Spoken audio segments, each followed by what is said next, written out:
playoffs, but the West, they have retooled a little bit here, so we'll pick the top threats to the reigning champions. And it's WNBA All-Star Weekend. It's ready to tip off in Las Vegas, so we've got the latest on Saturday's game, the skills and the three-point competition that starts right after our show. NBA Today starts right now.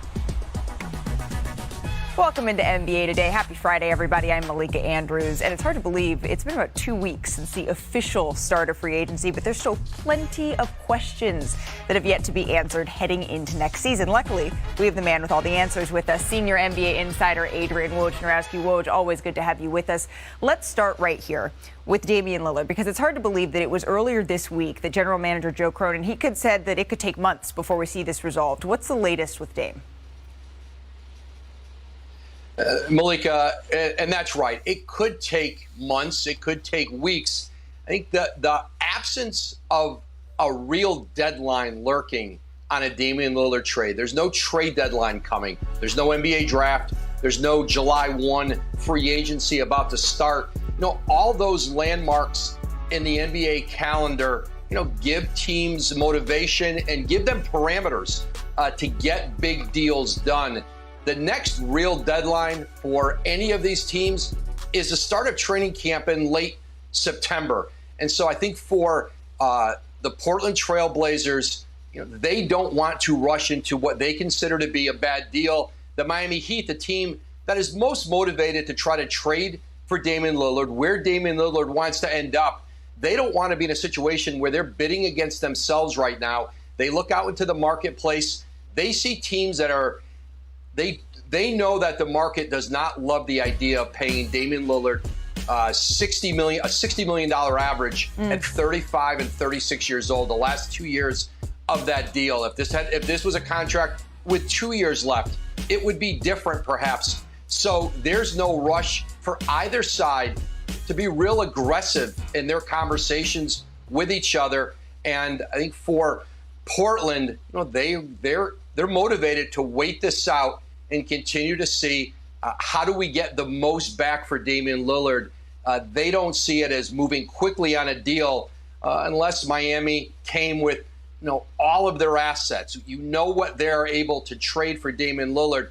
They're not motivated to have to do that now. They'd be bidding against themselves. So for now, we wait right alongside them. But Woj, as you know, Dame is not the only player to say, hey, you know what, I'd like to play somewhere else next season. James Harden also said that to the 76ers. What's going on that front? Malika, the James Harden situation in terms of where we are in the calendar in July, it feels a lot like what Daryl Morey was doing with Ben Simmons a couple years ago.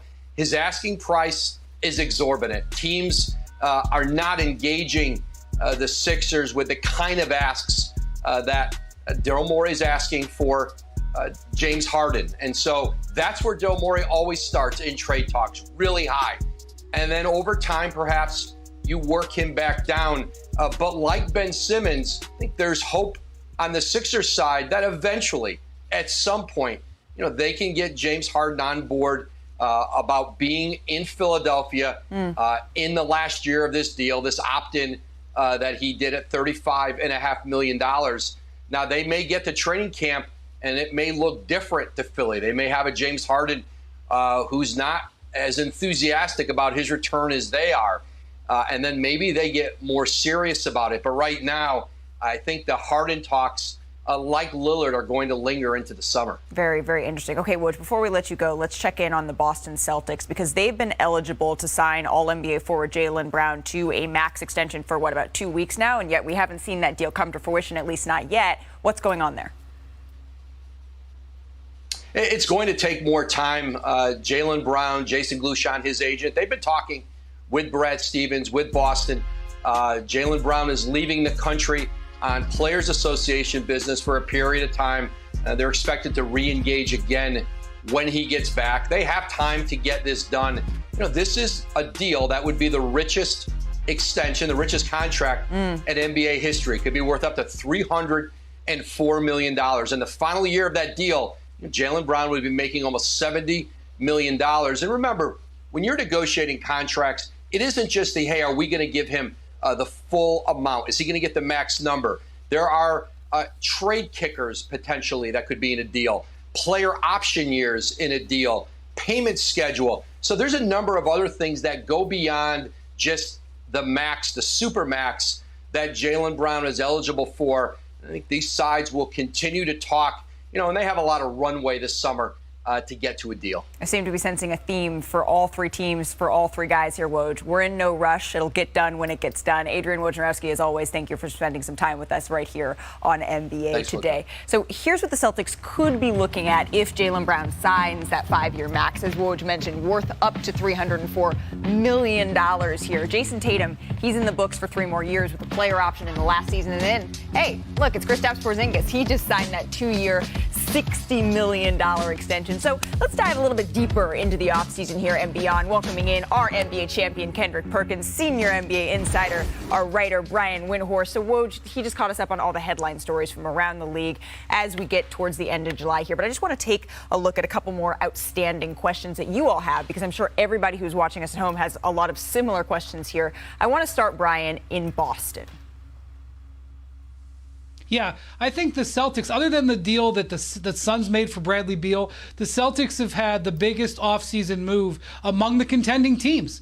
We'll see what happens with the Heat and whether they do a Dame Lillard deal, but this is really big. They really invested in Kristaps Porzingis, not only trading Marcus Smart, but by signing him that extension, as you just showed there, Malika, all that money on their books, it kind of cost them Grant Williams too. I know he wasn't directly in the deal for Porzingis, but essentially because of all that money, they kind of had to say goodbye to him. And so they traded away 2 of their hardest-nosed defenders to really lean into the type of offense that Joe Mazzulla wants to run, which is high-volume three-point shooting, spreading the floor, more favoring a higher scoring offense than rugged defense. It's a departure of the way the Celtics got to the finals 2 years ago, and they are really leaning into it. People were wondering if Joe Mazzulla would come back.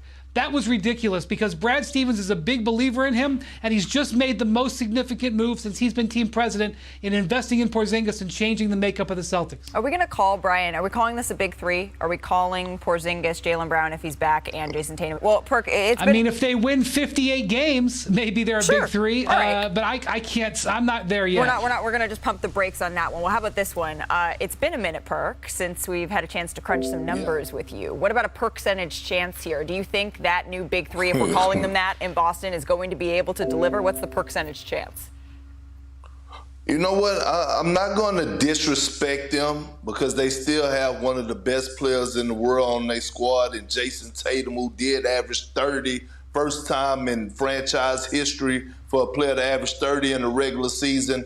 I figure they're going to re-sign Jaylen Brown. You got Derek White coming back. Don't know the status of Robert Williams, but you still got great depth. Of Malcolm Brogdon, but you still got great depth in Robert Williams and Al Horford at the big position. I'm going to give them a percentage of 20, a 20% chance. And that's a 20% chance of not reaching the NBA Finals, not reaching the conference finals, but winning it all. Banner number 18. What? And the reason that the percentages are not higher than that is because, again, I'm leaning towards Porzingis. I haven't seen him when the pressure is on. And again, Richard said it yesterday. When the pressure is on, we still haven't seen him. So he has to prove to me that he could go in one of the most historical franchises with one of the hardest fan base, hardest media, and play under that type of pressure for his expectations of winning the championship. I have to see it first before I'm fully bought in. But 20%, that's not bad for percentage. No, that's not terrible. You got to see it to believe it. I'm just so used to you being either 0 percentage chance or 100 percentage chance. So the fact that we're actually seeing something in between, that's something that's new for us. All right, that's the East. But Brian, there have been a lot of big additions throughout the league. What's your biggest question on fit for the potential between a player and their new team in the West? Okay, so I'm going to say the quiet part out loud here with Chris Paul, and I don't want to disrespect a first ballot Hall of Famer.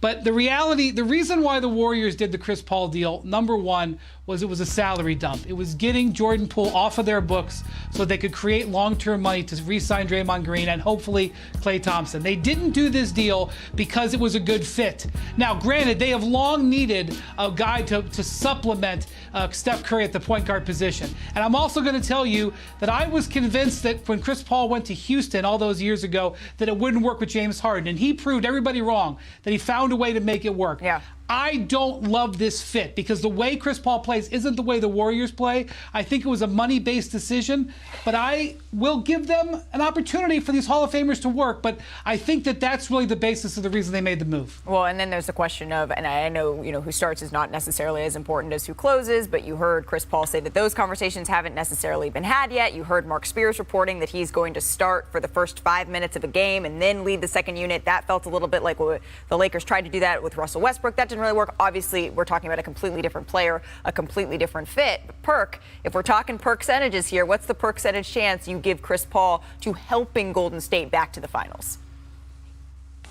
Back to the finals, I've said this time and time again, and you know the good thing about working at home in my studio, I got control over what I do. So read my lips.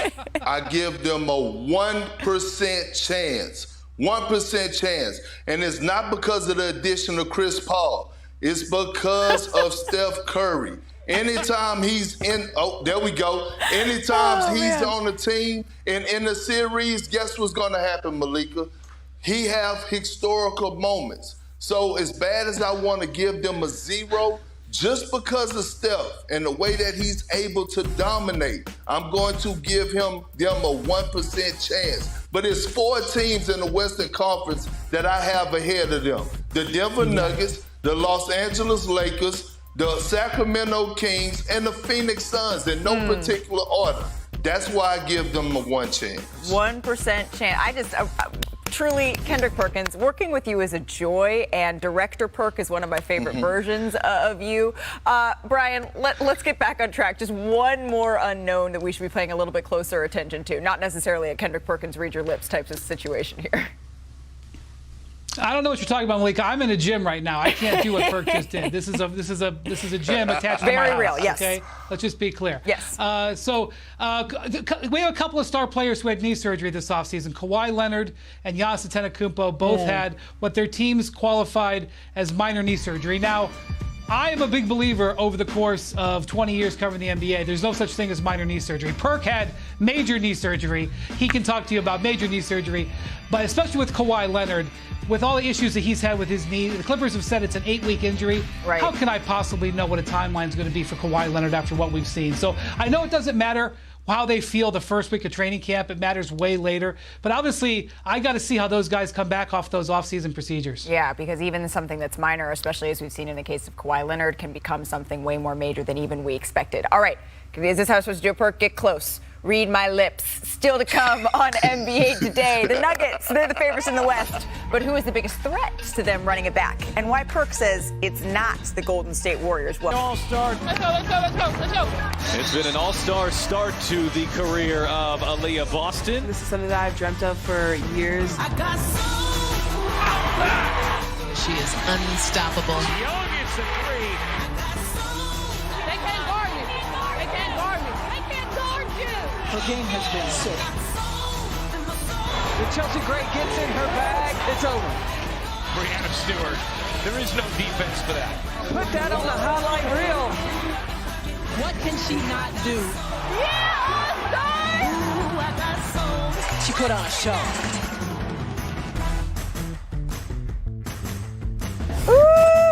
we are less than an hour away from the start of WNBA All-Star Weekend out in Las Vegas. We have the three-point contest and the skills challenge directly following this edition of NBA Today. And then on Saturday, we got the main event, the WNBA All-Star Game. It'll be on ABC at 8:30 Eastern. And the two teams' rosters, they're drafted by All-Star captains Asia Wilson of the Las Vegas Aces, and then we have Brianna Stewart of the New York Liberty. So for more on a huge night in the W, here's LaChina Robinson, Andrea Carter, and Carolyn Peck. Thank you so much, Malika. Las Vegas is the place to be this weekend for the 2023 WNBA All-Star Game and festivities. And it is hot in the desert, ladies and gentlemen, with temps up to 112 degrees expected today. But lucky for our crew, we are inside of Michelob Ultra Arena. Moments ago, Asia Wilson and Team Wilson were getting some practice time in preparation for tomorrow's big game. Wilson, the reigning league's MVP, looking to make it back-to-back wins as captains, and Aaliyah Boston, the Indiana Fever superstar and frontrunner for WNBA Rookie of the Year. Boston is a starter on Team Wilson and is one of 5 first-time All-Stars. Welcome into our set. We are here in Vegas. LaChina Robinson alongside the Women's Basketball Hall of Famer Carolyn Peck and Lady Vol standouts. Yes, I said that. And basketball analyst Andrea Carter. So, guys, we will get to the skills competition and the three-point competition in a moment. But let's go back to the game set to take place tomorrow in prime time. Team Wilson is in. Team Stewart is in.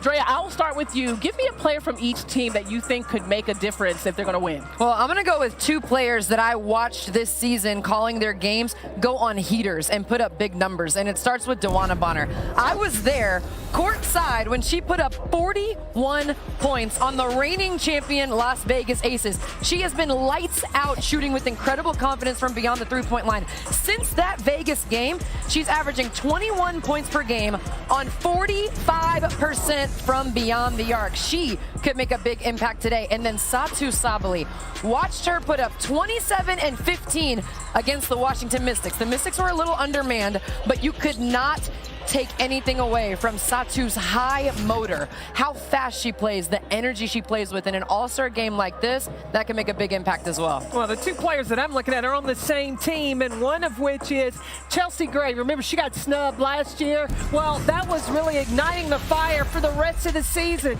She increased her scoring +4 in the regular season, +9 in the playoffs. Her three-point shooting went from 29% to 40% to 54%. And she's been working on some special dimes that she's bringing to the All-Star game. So I can't watch it. And then you've got Arike Ogunbowale. Remember the last time the All-Star game was here in Vegas? Well, she put up 26, and she was the MVP of that All-Star game. And you don't have to run an offense for Arike Ogunbowale. She can create her own. There are going to be a lot of highlights coming off of that duo. Jesus. Well, let's talk game rules, because the WNBA did announce that they're bringing back the 4-point shot. There is, again, a 20-second shot clock, so not a lot of time to get that offense cooking. And then once again, there will be no free throw shot. The team will be awarded that number of free throws, but there will be free throws taken in the last 2 minutes of the All-Star game. So, CP, I start with you. Which team most benefits from those rules? The team that's going to take those shots from those 4-point shot circles. You've got Kelsey Plum can do it. Arike Ogunbowale. Ryan Howard has replaced Elena Deladon, and on Synergy, she averages the most shots made from 25 feet out. So, hey, watch out for Ryan. I'll give you another stat. I looked at all the players that knocked down shots from 24 feet and beyond. Out of the top 15, Team Wilson has 6 of those players. So I do think that rule is going to benefit them. And then that short shot clock, in the starting lineup, Team Wilson has 3 guards. Those high-paced guards are going to play really fast with that short shot clock. Well, all I know is you got to start guarding Arike Ogunbowale off the bus. So I don't know if the 4-point line is enough. Right now. Right now. Well, that is it from us for now. Malika, we'll see you guys a little bit later in the show.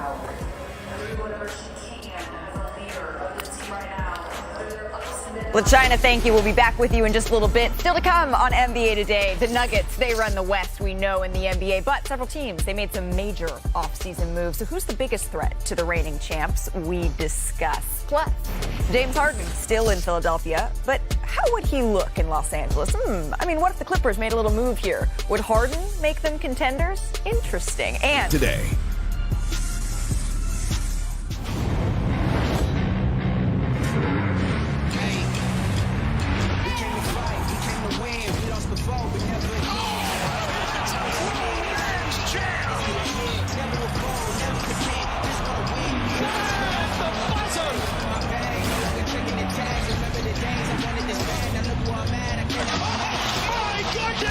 Puts up the three. Oh, it's good. Who else but the King? All right, so here are the highest win totals among the West teams. We have the Nuggets first, 53.5, followed by the Suns at 51.5. And then we have the Golden State Warriors in third at 48.5. The Lakers, they round out the top four at 46.5. So back here with Brian, with Perk. So outside of the Denver Nuggets, the Suns, right? They're the only team with a win total of projected to be over 50 games out west. Who do you see as the biggest threat, Perk, to Denver in the Western Conference? The team that got a big three. The Phoenix Suns. The Phoenix Suns, KD, D-Book, and Bradley Beal. And if you want to sprinkle a little DeAndre Ayton in there, then damn it, do that too. But listen, this team is going to be unstoppable when it comes to offense. And I could just see on any given night, any one of those guys are capable of going for 50. And when you have that, you're going to put yourself in the best position possible, especially in the regular season, of winning games. I actually see the Phoenix Suns this year winning 60-plus games in the regular season. I think the camaraderie is going to be there. Frank Vogel going to have them locked in, and we're definitely going to see a different version of DeAndre Ayton. Brian? Yeah, so I think Malika, it's the team that was the biggest threat to them in this year's playoffs, which was the Suns. You know, that was 2-2 after 4 games, and then the Nuggets went 10-1 on their way home to the title. One of the more impressive runs we've seen in recent history. And that Suns team has obviously upgraded their star capability and their depth. So I think Denver is firmly installed as the favorite, but Phoenix was already the closest team behind them, in my opinion. They gave them a tougher series than the Lakers did. Yeah. And I would expect them that they would give them a tougher test this upcoming season as things stand right now, too. I think I'm still going with, even with the Suns as a threat, I still think I believe in the Denver Nuggets the most. I know I was asking who was the biggest threat, even though with the loss of Jeff Green, with the loss of Bruce Brown, they just feel like, I saw Jamal Murray at the ESPYs, they're chilling. They feel really good about coming back and defending their title. I was wondering if either one of you would pick the Lakers, because they're currently projected at 46.5 wins. They've gone under the total 9 of the last 11 seasons that they've completed. That does not, though, include the shortened 2020 championship season. And, Perk, I know you like a lot what the Lakers have been able to do this offseason. They haven't hit their over since LeBron James joined the team. Do you think they're going to buck that trend? Do you think they're going over 46 wins? Where do they fall here? Oh, for sure they are. Okay. I think they're going to hit, 52 to 53 wins this season. Anthony Davis have something to prove. I believe he's going to come back in better shape. I feel like he's going to come back stronger. And now guys know each other. And I know it's a short stint, but when you bring back the core group, now they know the system. Rui Hachimura is going to come back a better player. You now added Taurean Prince, and now you have a guy that could also come in off the bench if he's not starting this in some games, and Gabe Vincent, who has proven to be a guy that could actually be a six-man of the year candidate. So I'm going with, 52 to 53 wins when it comes to the Lakers. LeBron James, Brian, you know as well as any reporter in this business, where do you see the Lakers falling this year? I mean, how can you go against that data? How can you bet the over? They're begging you to take the over there. They keep changing putting that number there. They're right. begging for Perk to advise them to do it. In fact, I think it's already even crept up a couple of wins from where the line opened a couple of weeks ago. I would just say, by the way, never bet on anything on the Lakers, because even if you're right, it's always going to be a bad price, because the casinos completely skew it.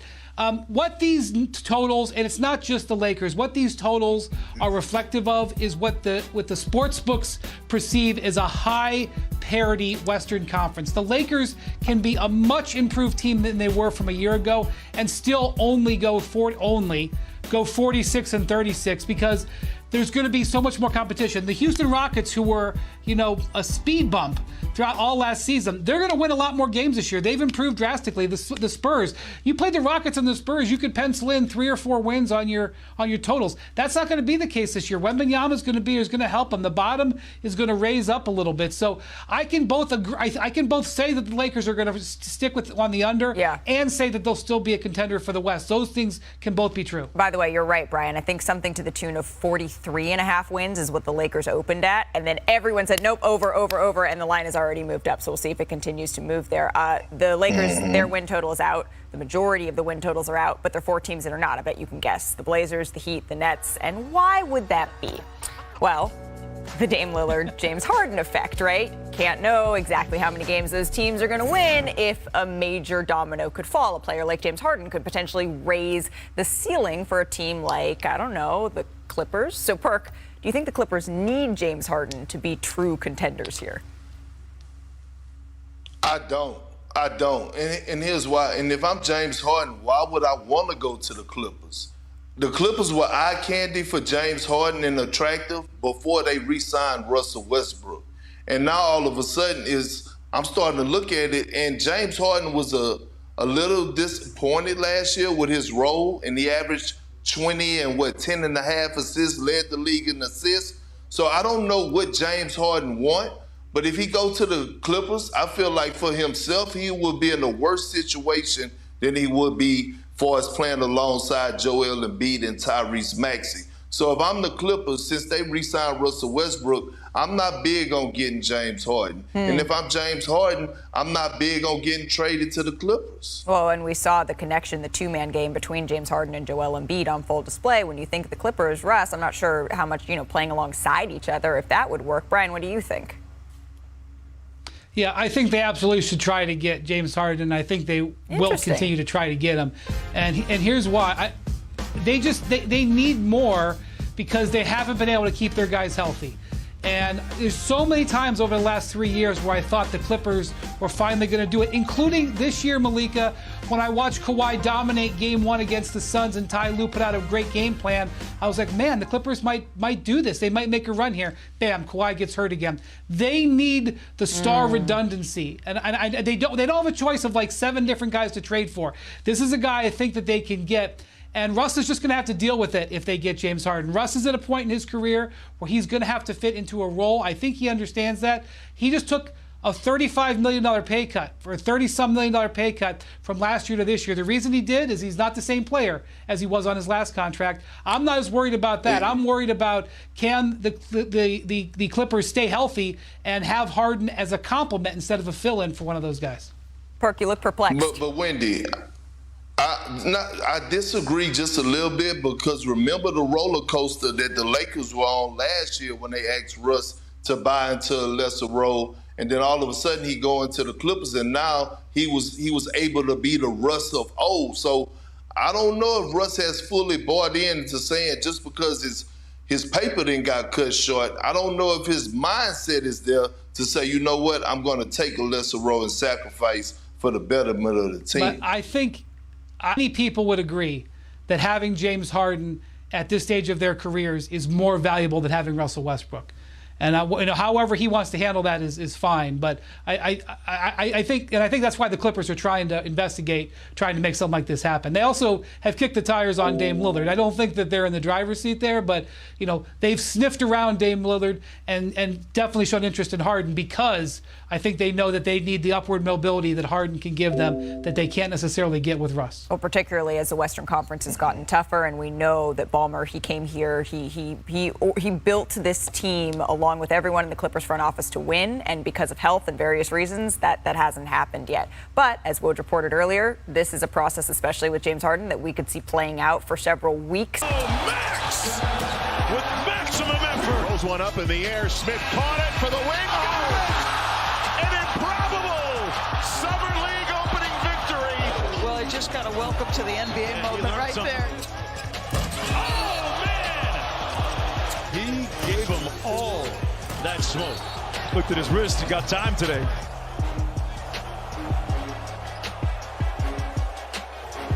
Let's do a little coast to coast on this fine Friday, Summer League edition. And let's start here. The NBA recently implemented a rule to try to curb instances of flopping by assessing technical fouls. And we got a little taste of it last night when Lester Quinones got called for exaggerating contact. So, Perk, what do you think? This rule change is a good one? Absolutely. We could clean up all of this for next season. So, guys have to sit down and shuffle those puppies. No bailout calls. I might miss I might miss some of the videos. They make me laugh a little bit. But a change that has been tested in the All-Star game and the G League that's made its way into Summer League is the Elam ending, right? Last night's game winner by Jalen Wilson was the third instance of a new-look overtime rule in Las Vegas. So, Brian, do you think the regular season should adopt an Elam ending for OT? No, I don't think that's going to happen anytime soon. I think it'll remain a novelty, but nobody asked me and nobody's asking for this, but I'd like to propose reducing overtime from 5 minutes to 3 minutes. Oh. I'd like to even go to 2 minutes, but I guess I'll stick with 3. What happens is, Malika, these games have huge intensity that go to overtime, and then they immediately fall in intensity because there's 5 minutes left. Plus, it's late. Everybody wants to get on with their lives. It's not the finals. It's just a game in February. Let's do it in 3 minutes.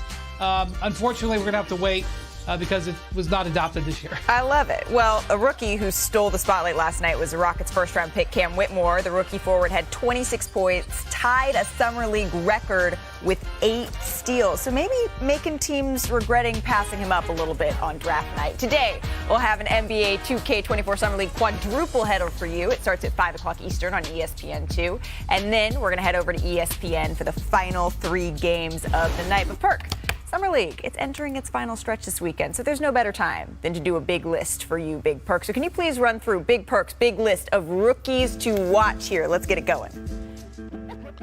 You already know it's time. And again, this is Big Perk's big list. Not your list, not Wendy's list, not Richard's list, but my list. Coming at number 5. Bam! Right there, Jordan Walsh, taken in the second round by the Boston Celtics. He has been phenomenal in the Summer League. Who need Grant Williams when you got Walsh in the building? His ability to stretch the floor, knock down three-point shooting. I believe he's going to play quality minutes, and he's relentless. He don't care. Plays with a ton of energy, a ton of passion. At number 4, we rolling it right here. Run it. Bam! Let's put it up there. It's another rookie, a rookie from Orlando, a Texas boy, Anthony Black, 6'6" PG with the fluffy hair. He got dimes. He got court vision. He got the handle, the craftiness. He's going to put pressure on Suggs. Cole Anthony at that point guard position. This was a great pickup by the Orlando Magic. I could see him setting up in Caro right now for lobs and dunks and backdoor cuts, making his job easy. And number 3, another rookie I love so much. We taking it down to, what is it, Motown City, whatever it is, Temptation, 5 Heartbeats. Bam! Running. Here we go. Right? Oh, I'm wrong. San Antonio Spurs. Victor Wembanyama. That's who's at number 3. We going down to the rodeo. I gave it away too early, but I'm back. Victor, I feel like he's going to go out there. He's going to average between 15 and 18 points, but I feel like he's going to hit some bumps and bruises. It's going to be a lot of games that he don't play, and he's still adjusting, still got to get stronger. But here we go. We talk about Motown, Detroit. We talk about the Temptations. Basketball. Running at number 2. Bam! Asua Thompson. Ooh, they got them one. Troy Weaver did his thing with this kid. You talking about the overtime league producer, great product? This kid does it all. You want points? He could get a bucket. You want rebounds? He's doing that. You want block shots? He's all over that. On the defensive side of things, steals, relentless. Look at the offensive tenacity on the glass. I love it. And at number 1, my rookie of the year, a franchise that I hold dearly to my heart. Sam Presti did his thing. We didn't get an opportunity to see him play last year, but run it. Bam! Chet Holmgren. That's who is my rookie of the year this year. Did you see him in Summer League? Did you see what he's capable of doing? You want to put him at the 5 position. He could pick and roll. He could pick and pop. He could take you off the dribble. He could finish around the basket. He has elite handles. Look at that slippery eel. And let's not forget what he brings on the defensive side of things. Willing to lay it all out on the line and defend the basket. This is my big list of big rookies that I expect to be doing big things this upcoming season. Did you say slippery eel? Perk. Yeah, the slippery eel. Yeah, that's the slippery eel. You're right the best. I'd rub my eyes, but I don't want Giovanna, our wonderful makeup artist, to get mad at me. If we could put his list back up, did I not see Scoot on that list, Brian? I know this is Big Perk's list. This isn't Brian Windhorst's list. It's not Malika's list. But no Scoot? Brian, what do you think of his list? Yeah. I got to get out and trademark slippery eel before somebody else gets to it first. That is absolutely amazing. Scoot Henderson is going to have a big role, but I applaud Perk for putting Chet Holmgren up there. The Thunder were sort of a shot blocker, basket defender away from being a playoff team last year. They got that guy, and he can score too. The slippery eel. My God. The slippery eel, Perk's favorite for Rookie of the Year, and a nickname that we are not going to forget. Kendrick Perkins, thank you so much for your big list of big rookies to keep an eye out for this season. Still to come on NBA Today. Yeah, absolutely. Dwayne Wade going into the Hall of Fame next month, but he just made a big-time move before that, joining the ownership ranks in the WNBA. We'll have all the details next. It's Slippery Eel Friday. Tí nhé, cho nó đỡ ấy. Rồi. Thì khi mà ta lấy cái A phẩy ở đây ấy, thì lúc đó là nó sẽ tạo ra cái A phẩy nm là hình gì hả các em? Hình bình hành. Hình bình hành thì đương nhiên là hai cái này nó cũng gì nhau? Nó sẽ bằng nhau. Em hiểu vấn đề chưa nhỉ? Hai cái này nó cũng sẽ bằng nhau, thì lúc đó là AM cộng với BN nó sẽ bằng A phẩy N cộng với BM. Thì lúc đó nó là hạt tổng của hai cạnh của một tam gì rồi? Tam giác. Thì nó sẽ ngắn nhất khi nào? Khi nó thẳng gì nhỉ? Khi nó thẳng hàng ở đây, đúng không? Khi nó thẳng hàng. Đấy, A phẩy N cộng với NB bao giờ nó cũng sẽ lớn hơn A phẩy B khi nó thẳng hàng. Đó. Thì lúc đó ta tìm được cái thằng A phẩy là xong, bởi vì B biết rồi. Thì lúc đó cái thằng AM cộng với BN này nó sẽ ngắn nhất là nó chính bằng A phẩy B. Em hiểu được cái tư tưởng chưa? Đấy, đầu tiên nhá. Gọi cái điểm A phẩy sao cho vector AA phẩy bằng vector MN. Từ đó chúng ta sẽ suy ra luôn là cái AM nó sẽ bằng A phẩy N. Suy được AM nó sẽ bằng A phẩy N. Vì cái thằng AMN A phẩy là hình bình hành. Khi đó thì cái mà người ta hỏi là AM cộng với BN ngắn nhất thì nó được chuyển hóa thành là A phẩy N cộng với BN. A phẩy N cộng với BN nó khác phía ấy, đúng không? Thì tổng hai cạnh của một tam giác bao giờ cũng lớn hơn bằng cạnh thứ ba, chính là A phẩy B. Như vậy là chúng ta sẽ suy ra là AM cộng với BN min là bằng gì? Bằng A phẩy B. Đấy, xong cái việc suy luận. Suy luận xong rồi, bây giờ cái nhiệm vụ còn lại là chỉ đi tính cái A phẩy B là xong. Thì cái điểm B biết rồi, bây giờ tìm cái điểm A phẩy như nào, đó mới là vấn đề. Thì ở đây nó lại không cho MN có tọa độ cụ thể là bao nhiêu, mà nó chỉ cho cái MN này có độ dài bằng 1. Thì hôm nay các em lĩnh hội thêm một cái nó như kiểu là chuẩn hóa vector ấy.